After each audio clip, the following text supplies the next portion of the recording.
Hello ನಮಸ್ತೆ ಎಲ್ರಿಗೂ. ಇವತ್ತು ನಾನು ನಿಮ್ಗೆ ಇನ್ನೊಂದು ಅತ್ಯದ್ಭುತವಾಗಿರುವಂಥ ಬ್ಯೂಟಿ ಪ್ರಾಡಕ್ಟ್ ಬಗ್ಗೆ ಹೇಳ್ತಾ ಇದ್ದೇನೆ. ಇದು ನನಗೆ ತುಂಬ ಅಂತಂದರೆ ತುಂಬ ಇಷ್ಟ. ಇದು ಯಾಕೆ ನಂಗೆ ತುಂಬ ಇಷ್ಟ, ಇದು ಏನು ಅಂತಂದರೆ ರಿನಿ ಅವ್ರದ್ದು ಬಾಲಿವುಡ್ ಫಿಲ್ಟರ್ ಅನ್ನುವಂತಹ ಪ್ರೈಮರ್. ಮೇಕಪ್ ಮಾಡೋಕ್ಕಿಂತ ಮುಂಚೆ ನಾವು ಪ್ರೈಮರನ್ನು ಉಪಯೋಗ ಮಾಡ್ತೀವಲ್ವ, ಅದು ಇದರದ್ದು ಸ್ಪೆಷಾಲಿಟಿ ಏನು? ಇದು ತುಂಬ ಲೈಟ್ ವೇಟ್ ಜೆಲ್ ಬೇಸ್ಡ್ ಇದೆ.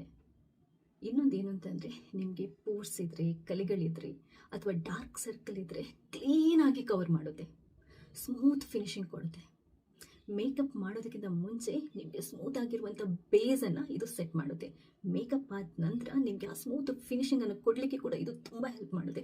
ನಿಮ್ಮ ಸ್ಕಿನ್ ಇದೆಯಲ್ವ, ಇದು ಯಾಕೆ ಬಾಲಿವುಡ್ ಫಿಲ್ಟರ್ ಅಂತ ಹೇಳ್ತಾರೆ ಅಂತಂದರೆ ಪರ್ಫೆಕ್ಟ್ ಆಗಿ ನಿಮಗೆ ಮುಖದಲ್ಲಿ ಎಲ್ಲ ಪೋರ್ಸ್ ಇದ್ದರೆ ಅಥವಾ ಡಾರ್ಕ್ ಸ್ಪಾಟ್ಸ್ ಇದ್ದರೆ ಅದನ್ನ ಕ್ಲೀನಾಗಿ ಕವರ್ ಮಾಡಿ ಸ್ಮೂತ್ ಬೇಸನ್ನು ಸೆಟ್ ಮಾಡಿ ಮೇಕಪ್ ಆದ ನಂತರ ನಿಮಗೆ ಪರ್ಫೆಕ್ಟ್ ಫಿಲ್ಟರ್ ಮಾಡಿದ್ರೆ ನಮ್ಮ ಫೋಟೋಸಲ್ಲಿ ಎಷ್ಟು ಸ್ಮೂತ್ ಆಗಿ ಎಷ್ಟು ನೀಟಾಗಿ ಕಾಣುತ್ತೆ, ಆ ಥರ ರಿಯಲ್ ಆಗಿ ನಿಮ್ಮ ಮುಖ ಕಾಣೋದಕ್ಕೆ ಇದು ಹೆಲ್ಪ್ ಆಗುತ್ತೆ ಅಂತ ಸಿಕ್ಕಾಪಟ್ಟೆ ಒಳ್ಳೆಯ ಫೀಡ್ಬ್ಯಾಕ್ ಇದೆ. ನೈಕದಲ್ಲಿ ಬೇಕಾದ್ರೆ ನೀವು ಚೆಕ್ ಮಾಡಿ. ನಿಮ್ಗೆ ಈ ಪ್ರಾಡಕ್ಟನ್ನು ಬೈ ಮಾಡಬೇಕು ಅಂತಂದರೆ ಈ ಇನ್ಸ್ಟಾದಲ್ಲಿ ನೀವು ನನ್ನ ವಿಡಿಯೋನ ನೋಡೋದಿದ್ರೆ ಲಿಂಕ್ ಅಂತ ಕಮೆಂಟ್ ಮಾಡಿ. ಹಾಗೆಯೇ ಫೇಸ್ಬುಕ್ ಅಥವಾ ಯೂಟ್ಯೂಬಲ್ಲಿ ನೀವು ನನ್ನ ವಿಡಿಯೋನ ನೋಡೋದಿದ್ರೆ ಫಸ್ಟ್ ಕಮೆಂಟ್ ಅಥವಾ ಡಿಸ್ಕ್ರಿಪ್ಷನ್ ಬಾಕ್ಸನ್ನು ಚೆಕ್ ಮಾಡ್ಕೊಳ್ಳಿ. ನೈಕದಲ್ಲಿ ಚೆಕ್ ಮಾಡಿ. ನಂಬರ್ 4 ಇದೆ ಇದರಲ್ಲಿ, ಫಾಸ್ಟ್ ಸೆಲ್ಲಿಂಗ್ ಪ್ರಾಡಕ್ಟಲ್ಲಿ ತುಂಬ ಒಳ್ಳೆಯ ರಿವ್ಯೂ ಇದೆ, ತುಂಬ ಪಾಸಿಟಿವ್ ಫೀಡ್ಬ್ಯಾಕ್ ಇದೆ.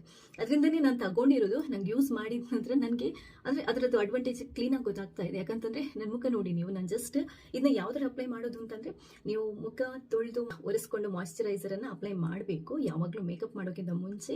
ಅದಾದ ನಂತರ ಇದನ್ನ ಲೈಟಾಗಿ ಈ ಥರ ಇರುತ್ತೆ ನೋಡಿ, ಜೆಲ್ ಥರ ಕೈಯಿಂದಲೇ ಸ್ವಲ್ಪ ತಗೊಂಡ್ರೆ ಸಾಕು. ಸ್ವಲ್ಪ ತಗೊಂಡ್ಬಿಟ್ಟು ಕ್ಲೀನ್ ಆಗಿದೆಯಲ್ವ ಮುಖಕ್ಕೆ ಈ ಥರ ಬ್ಲೆಂಡ್ ಮಾಡಬೇಕು. ಎಷ್ಟು ಪರ್ಫೆಕ್ಟಾಗಿ ಬ್ಲೆಂಡ್ ಆಗುತ್ತೆ ಅಂತಂದರೆ ನಿಮಗೆ ಆಶ್ಚರ್ಯ ಆಗುತ್ತೆ, ಅಷ್ಟು ಸ್ಮೂತ್ ಫಿನಿಶ್ ಕೊಡುತ್ತೆ ಇದು.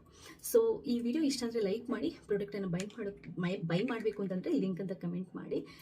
ಸೊ ನೀವು ಮಾತ್ರ ನೋಡೋದಲ್ಲ, ಬೇರೆಯವರಿಗೆ ಶೇರ್ ಮಾಡೋದನ್ನು ಮರಿಬೇಡಿ. ಥ್ಯಾಂಕ್ಸ್ ಎಲ್ರಿಗೂ.